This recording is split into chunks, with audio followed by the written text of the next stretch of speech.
자, 코로나가 이제 어느 정도 이렇게 종식됐다라고 이야기하는데 여러분 그거를 느끼십니까? 코로나로 인하여서 세상이 많이 바뀌었습니다. 그것도 순식간에 바뀌었습니다. 그리고 이것을 이제 우리는 회복한다, 또 회복하는 중이다라고 얘기하고 있는데 어떻게 보면 예전의 모습을 회복하기보다는 차라리 코로나 때문에 많이 변했다라고 표현하는 게 더 맞는 표현 같습니다. 그래서 이런 가운데 가장 이제 체감이 되는 것은 그리스도인으로 살아가는 것도 이제 변화가 되어가기 시작하고 또 많이 바뀌었다라는 것을 체감하고 있는 것이죠. 근데 이것이 좋은 체감이 아니라 한편으로는 좀 어려워졌다, 더 힘들어졌다 이렇게 표현합니다. 물론 예수 믿는 게 쉽진 않았습니다. 여러분 신앙생활 참 힘드시잖아요. 시험도 있고 어려움도 있고 가끔은 하나님한테 매달리면서 특별 기도도 하시고 할 정도로 쉽지 않지만 이제 기독교라는 종교를 봤을 때 이렇게 냉대당하고 또 이렇게 또 사람들로부터 또 욕먹고 손가락질 당하고 다양한 모습으로 어려움을 당하는 것은 또 코로나가 우리에게 준 숙제입니다. 한 연구를 찾아봤습니다. 2022년 한국 리서치에서 종교 인구 비율을 조사한 결과입니다. 개신교 20%, 불교 17%, 천주교 11%, 종교 없음 51%로 조사가 되었다고 합니다. 이걸 그냥 표면적으로 보면 기뻐할 일일 수도 있어요. 아, 개신교가 제일 많다. 사람들이 하나님을 제일 많이 믿네라고 생각할 수 있습니다. 근데 이제 2018년 자료를 보면 개신교 20%, 불교 17%, 천주교 11%, 믿지 않는 사람 51%. 그래서 이걸 보면 코로나 전이나 코로나 후랑 비슷하네. 그래서 코로나가 종교에 영향을 많이 주진 않았구나. 또 이렇게 또 생각할 수 있는 지표라는 거죠. 자, 근데 이제 2015년 지표를 찾아보면 이것은 통계청에서 주관한 인구주택 총조사에서 나온 결과입니다. 개신교가 20%, 불교가 16%, 천주교가 8%, 종교 없음이 56%입니다. 그래서 이제 이렇게 보시면 조금 변화가 있는 걸 느끼시죠? 개신교의 비율은 변함이 없고 타종교는 조금씩 이렇게 오름세가 있습니다. 그래서 수치상으로 봤을 때는 다양한 해석이 있을 수도 있어요. 그래도 기독교가 이때부터 우리나라에서 가장 많이 믿는 종교였구나라고 생각할 수 있지만 어떻게 보면 기독교만 또 오르지 않았고 다른 종교들은 올랐고 또 이것을 통하여 기독교에서는 좋아했던 분들도 있지만 한편으로는 여기에 이단이 포함되어 있다라는 거죠. 그래서 이단까지 포함해서 이제 기독교가 제일 많은 거기 때문에 이걸로 우리가 그렇게 기뻐하거나 좋아할 일은 아니다 이러면서 이 통계를 해석했던 과거가 있습니다. 여기서 이제 우리가 한 가지 더 살펴볼 것은 무엇이냐? 이제 연령대가 낮을수록 종교를 믿지 않는다라는 겁니다. 아까 51%가 이제 종교 없음인데 이제 세대별로 나눠 보면은 성별은 남자가 더 종교가 없다라고 합니다. 예. 어느 종교나 여자분들이 좀 더 종교가 많죠. 근데 이제 또 세대별로 봤더니 젊을수록 이제 종교를 안 갖고 있다라는 거죠. 그러니까 모든 종교가 이제 노령화가 되어 있다 이렇게 표현할 수도 있고 나이 많으신 분들이 이제 좀 많은 비중을 차지하고 있다라는 겁니다. 이걸 좀 더 현실적으로 보겠습니다. 제가 이제 오전에 주일학교 아이들하고 이제 얘기를 했는데 저희가 초등학교 다닐 때는 애들도 많았잖아요. 50명, 60명. 어느 학교는 오전반, 오후반 하면서 애들도 많은 상태에서 한 반에 교회 다니는 친구들이 좀 있었어요. 그래서 많게는 2분의 1, 3분의 1 정도는 대부분 교회를 다 다녔다라는 거죠. 근데 지금은 어떨까요? 여러분 자녀들하고 한번 얘기해 보신 적 있으실지 모르겠지만 지금은 학급 아이들이 되게 적은 거 아시죠? 많아야 30명이에요. 그런데다가 교회 다니는 친구는 어떤 친구는 한 명밖에 없대요. 그러니까 나밖에 안 다닌다. 좀 많은 친구는 7명이 교회 다닌다 이렇게 얘기를 하고 있는 거예요. 그러니까 이게 확률적으로 보면 이제 9분의 1, 10분의 1까지도 이제 믿는 아이들이 많이 떨어졌다라는 것입니다. 또한 선교학에서는 이제 기독교인의 수가 전체 인구의 2% 또는 3% 미만인 지역을 이제 뭐라고 얘기하냐면 미전도 종족 지역. 그러니까 우리가 선교 같은 거 할 때 저기 동남아나 이런 나라를 보낼 때 그 가운데 이제 미종족 전도 지역이라고 지정하는 곳이 있는데 거기는 기독교 인구가 전체 인구의 2%에서 3%가 되지 않을 때 이제 거기를 미종족 전도 지역이라고 합니다. 근데 우리나라에도 있다라는 겁니다. 근데 우리나라는 지역이 아니라 20대가 미전도 종족 지역이에요. 무슨 얘기입니까? 20대의 기독교인들이 3%가 안 된다는 얘기입니다. 그래서 교회마다 얘기하자. 청년들 다 어디 갔냐? 없죠. 미전도 종족 지역이 청년들이기 때문에 당연히 청년들이 없는 겁니다. 다행히 주일학교는 그래도 청년들보다 좀 있어요. 아직은 아이들이 부모님 손 따라서 교회로 오고 하니까 이제 수치상으로 잡히는데, 이제 청년 때는 아예 이제 다 20대 때는 없기 때문에 그렇게 됐다라는 겁니다. 그래서 교회에 청년들이 없는 이유는 이제 이 통계를 통해서 우리가 알 수 있다라는 것이죠. 그렇다면 이런 결과와 현상을 놓고 우리는 뭘 할 수 있을까요? 기도하면 되지요. 기도하면 됩니다. 근데 기도만 하면 되는 게 아니죠. 그래서 이러한 현상, 그리고 앞으로 이제 우리 기독교가 나아가야 될 방향에 대하여서 오늘 노아 이야기를 통하여 우리가 믿는 하나님은 어떤 분이고, 또한 이런 세상 가운데서 하나님의 뜻을 따라야 할 이유와 소망을 여러분 찾으시길 바라겠습니다. 오늘 본문은 히브리서를 읽었지만 여러분 도움을 좀 받으시려면 창세기 6장을 펴놓으시고 같이 오늘 말씀을 좀 따라가시면 이해하시기가 쉬울 것입니다. 노아가 살던 시대는 어떤 시대였습니까? 창세기 6장 5절 6절에 여호와께서 사람의 죄악이 세상에 가득함과 그의 마음으로 생각하는 모든 계획이 항상 악할 뿐임을 보시고 땅 위에 사람 지으셨음을 한탄하사 마음에 근심하시고, 11절에 그때에 온 땅이 하나님 앞에 부패하여 포악함이 땅에 가득한지라 라고 말씀하십니다. 이것이 지금의 모습과 비슷합니다. 어떤 모습이냐면 겉보기에는 그래도 지금의 하나님 믿는 사람이 더 많지 않냐라고 이야기할 수 있지만, 어떤 부분을 이야기하고 싶냐면 죄가 만연하여 정의와 공의가 힘을 잃어가는 상황. 그래서 현재 일어나고 있는 여러 가지 사건들을 보시면 자극적이고 끔찍한 일들이 자주 일어나고 있다라는 것이죠. 그리고 이러한 표면적인 범죄뿐만 아니라 또 내면적인 상황에서도 죄를 당연하게 짓고 있다라는 겁니다. 그리고 갖고 있는 생각이 죄의 경중을 따지죠. 사람을 죽이지만 않으면 되지, 다른 사람에게 뭐 큰 피해만 주지 않으면 되지 하면서 죄를 짓고 있으면서도 그 죄에 대하여 크게 거리낌이 없는 상황. 또 한편으로는 하나님을 멀리하고 있는 상황입니다. 하나님에 대하여 들으려고 하지 않고 또 하나님을 부정하려고 하고 하나님을 인식하지 않으려고 하는 상황. 이것이 이제 노아와 같은 상황으로 우리가 볼 수 있다는 것이죠. 그래서 하나님께서 지금 우리의 모습을 보신다라면 이런 생각도 하실 것 같아요. 너무 물로 빨리 심판했나? 조금만 더 기다려서 한 번에 더 쓸어버릴 걸. 아니면 괜히 물로 심판을 다시 하지 않겠다, 한 번 더 하고 싶다, 이런 마음을 갖고 싶지 않을까, 이런 생각을 했습니다. 그만큼 노아 시대만큼 지금도 하나님 앞에 우리는 범죄하고 있고 하나님의 마음을 힘들게 하고 있다라는 것이죠. 사랑의 하나님이셨기에 참고 또 참았지만 하나님께서 보신 것은 그의 마음으로 생각하는 모든 계획이 항상 악하다고 표현했습니다. 어떻게 좀 착하게 살까, 어떻게 남을 도울까, 어떻게 남을 섬길까, 이런 모습이 하나도 보이지 않았다는 겁니다. 모든 계획들이 남을 괴롭히고 힘들게 하고 이기적인 모습으로 살아가는 그 마음을 보자 하나님의 마음이 근심하고 한탄하셨다라고 표현하고 있다라는 것이죠. 처음 인간을 만드셨을 때 하나님은 기대하셨을 겁니다. 나의 형상을 닮은 이 인간이 나와 함께하고 나의 영광을 위하여 찬양하는 이 세상 가운데 살아갈 거 얼마나 기대했겠습니까?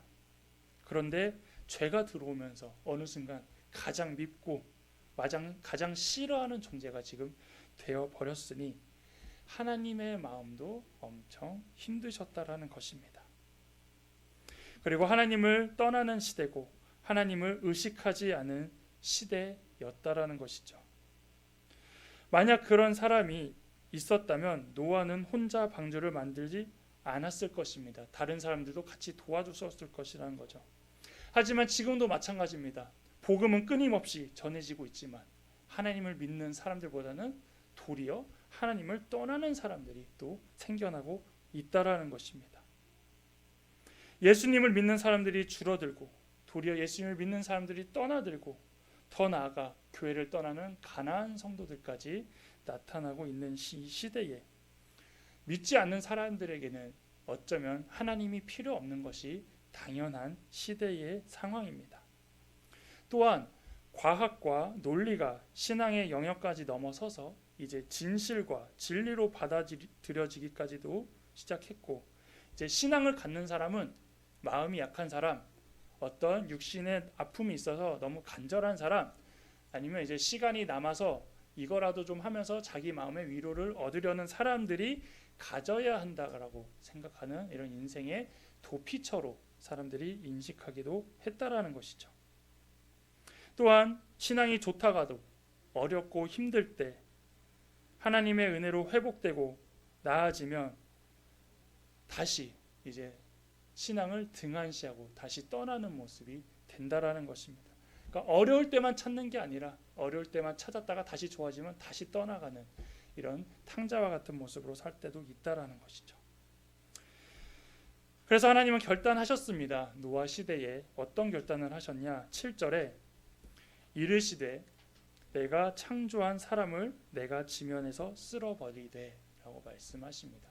이제 가만둬선 안 되겠다. 이제 최후의 결단을 하신 것입니다. 그래서 우리가 알고 있는 이제 홍수의 심판을 시작하시려고 준비하신 것이죠. 그런데 8절에 바로 8절에 반전이 나타납니다. 그러나 노아는 여호와께 은혜를 입었더라.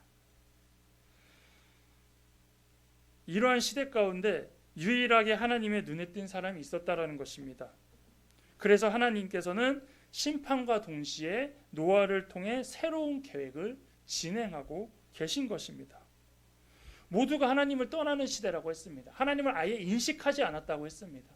하나님 그냥 살아가는 거가 죄임에도 불구하고 아무도 그거에 대해서 뭐라 하지 않자 하나님은 모든 걸 버리려고 했던 그런 상황 가운데 왜 갑자기 노아만 하나님이 선택하셨고 은혜를 입었다고 표현을 했을까요? 노아가 어떤 사람일까요? 6장 9절에 이렇게 기록하고 있습니다. 이것이 노아의 족본이라. 노아는 의인이요 당대의 완전한 자라. 그는 하나님과 동행하였으며 라고 말씀하고 있습니다. 노아가 이런 사람이라고 합니다. 그러면 이것을 조금 더 자세히 살펴보면 노아는 먼저 의인이라고 합니다. 여기서 의인은 죄인의 반대인 개념도 있지만 그 당시에 모든 사람들이 죄인이었기 때문에 그나마 노아는 의인처럼 보였다라 그렇게 이해하시면 됩니다. 그래서 그 당시 모든 죄가 만연했기 때문에 노아가 조금만 정직하고 조금만 덕이 있고 도덕적으로 흠이 없었기 때문에 그 부분을 이제 의인이라고 표현한 것입니다.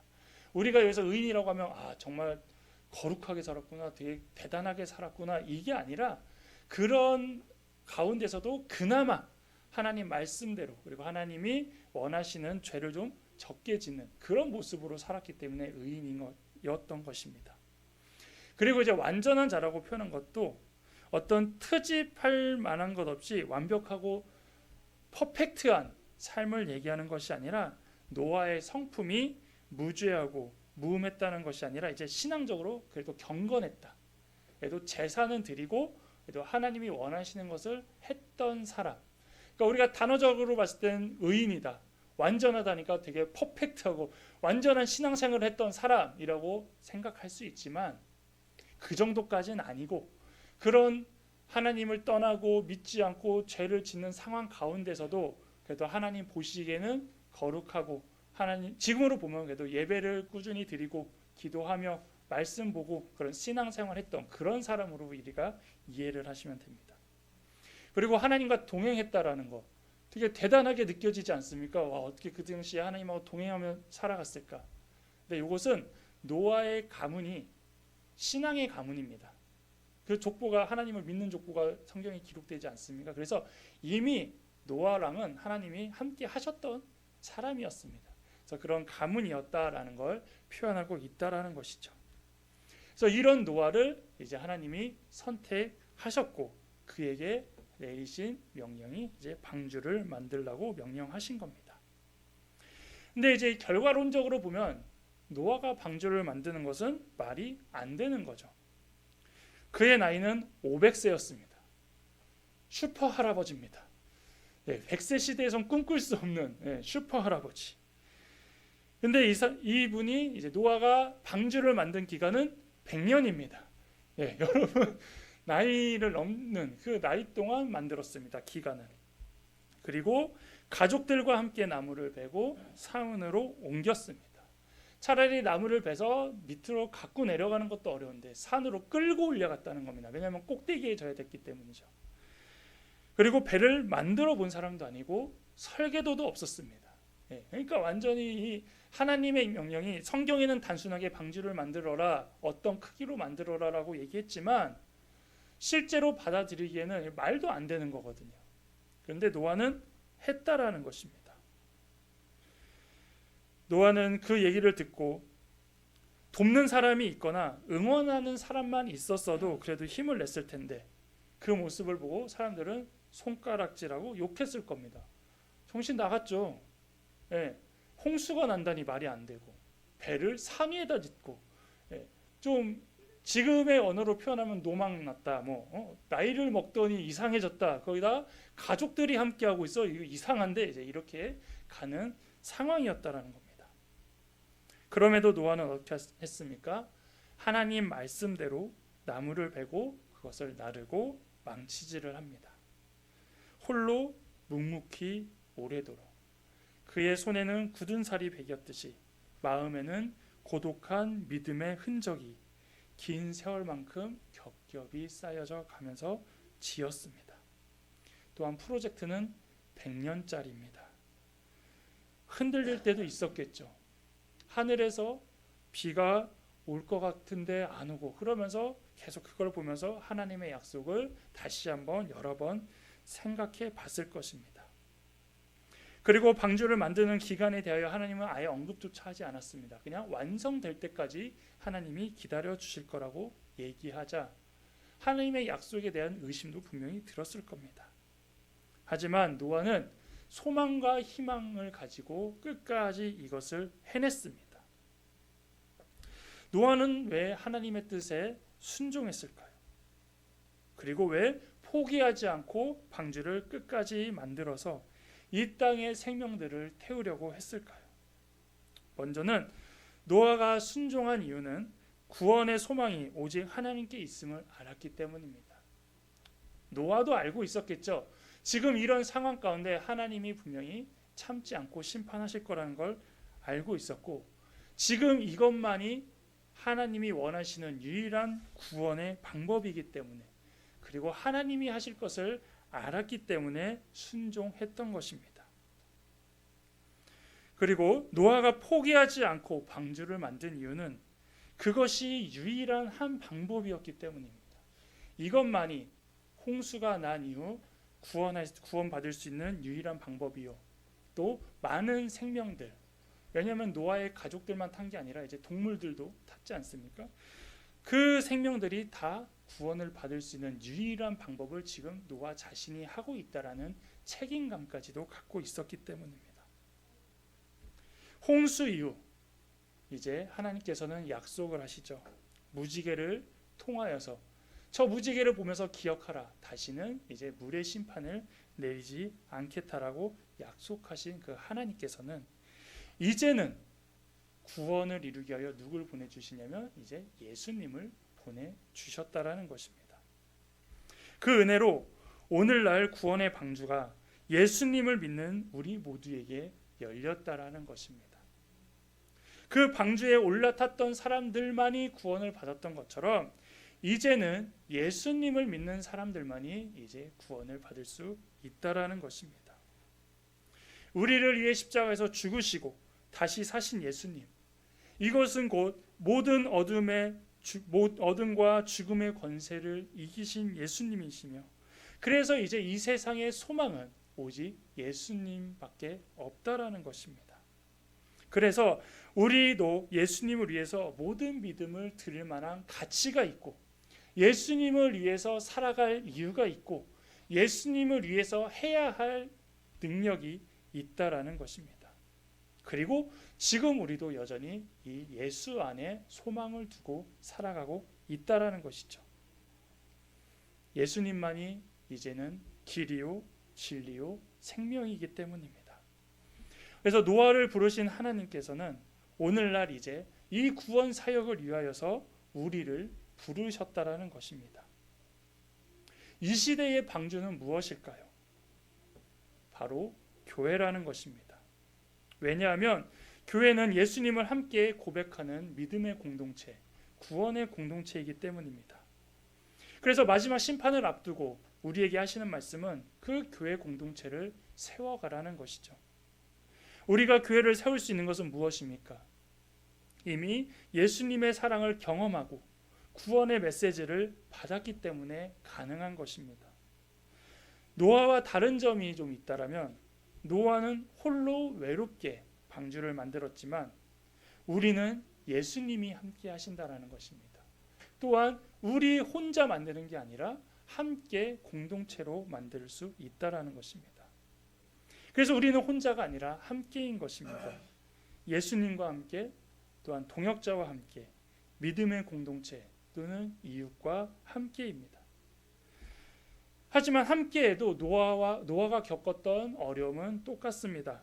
세상의 손가락질과 비아냥, 질책들, 다양한 공격과 무관심, 또한 피곤함과 공허함, 외로움이 우리에게도 있습니다. 그렇지만 포기하면 안 된다라는 것이죠. 방주를 만드는 노아의 역할은 매우 중요했습니다. 노아가 힘들다고, 시간이 오래 걸린다고, 상심했다고, 도중에 하나님 저 못하겠어요, 포기했다라면 어떻게 됩니까? 다 죽는 것입니다. 그래서 하나님께서는 오랜 기간이 걸렸음에도 불구하고 끝까지 노아가 방주를 만들도록 기다리고 계셨다라는 것입니다. 마찬가지로 복음을 전하는 우리도 동일하다라는 것이죠. 교회를 세우는 건 무엇입니까? 믿음의 공동체로 함께 모여 그 안에서 방주에 있는 것처럼 갇혀 있으라는 게 아니라 그 안에서 예수님의 사랑을 깨닫고 회복해서 그 복음을 가지고 나아가라는 것입니다. 그런데 우리가 힘들다고, 세상에만 나가면 부딪히고 어려워하고 욕먹는다고 포기하는 것이 아니라 끝까지 우리는 전해야 되는 이유는 우리가 전하지 않으면 세상이 벌을 받기 때문입니다. 그래서 우리도 죽기 살기로 복음을 전해야 되는 것입니다. 복음을 전하지 않으면 사랑하는 사람들, 그리고 정말 좀 같이 천국 갔으면 하는 사람들을 다 놓쳐버리기 때문입니다. 그래서 하나님께서도 지금 당장 재림하지 않으시고 심판하지 않으시고 기다리고 계시는 것입니다. 지금 시대적으로도 다양한 모습으로 봤을 때 느끼시죠? 마지막 때가 다가왔구나. 성경에서 나오는 전쟁과 기근과 핍박과 여러 가지 모습을 보니 세상의 마지막은 오고 있구나. 그러면서 여러분의 삶이 힘들고 어려우면 항상 기도합니다. 하나님, 저는 그래도 천국을 가니까 지금이라도 좀 오시면 안 되나요? 저도 가끔 그런 기도 좀 했어요. 너무 힘들어요. 좀 지금이라도 오셔도 좀 되지 않을까요? 이런 기도를 했지만 하나님께서는 조금 더 하나님의 자녀를 구원시키기 위하여 기다려주고 있는 것입니다. 우리가 조금 더 구원의 방주를 완전히 만들기 위하여서 하나님께서는 기다려주고 계신다는 것이죠. 그래서 베드로후서 3장 9절에 이렇게 말씀하십니다. 주의 약속은 어떤 이들이 더디다고 생각하는 것 같이 더딘 것이 아니라 오직 주께서는 너희를 대하여 오래 참으사 아무도 멸망하지 아니하고 다 회개하기에 이르기를 원하시느니라. 아멘. 요 말씀대로라면 모든 인류가 구원받을 때까지 기다리신다는 거예요. 안 믿는 사람이 하나도 없을 때까지 기다리신다는 거예요. 인간적인 생각으로는 불가능하다고 생각합니다. 하지만 또 하나님께서 역사하시면 또 가능한 결과가 나타나겠죠. 즉 무슨 얘기입니까? 마지막 한 사람이라도 더 구원시키고 그러기 위해서는 우리가 또 전해야 된다는 그런 얘기입니다. 노아는 세상 속에서 방주를 만들어 하나님의 뜻을 따랐듯이 우리도 하나님의 뜻을 따라서 세상에 예수 그리스도를 전하며 교회를 세워가야 된다는 것입니다. 여기서 교회는 이 건물을 얘기하는 게 아닙니다. 아, 개척을 많이 하라는 얘기인가? 이런 얘기가 아니라 공동체, 믿음의 공동체를 조금씩 넓혀가라는 얘기를 말하고 있습니다. 함께 가는 교회 성도 여러분, 여러분은 이미 세상 속에서 이러한 방주를 만드는 그리스도인들입니다. 동시에 믿음의 공동체인 교회를 함께 세워가는 사람들입니다. 여러분이 순종함으로 심판 중에서도 구원을 이루어 가시는 하나님의 약속과 그 구원의 역사가 일어나기를 주님의 이름으로 축복합니다.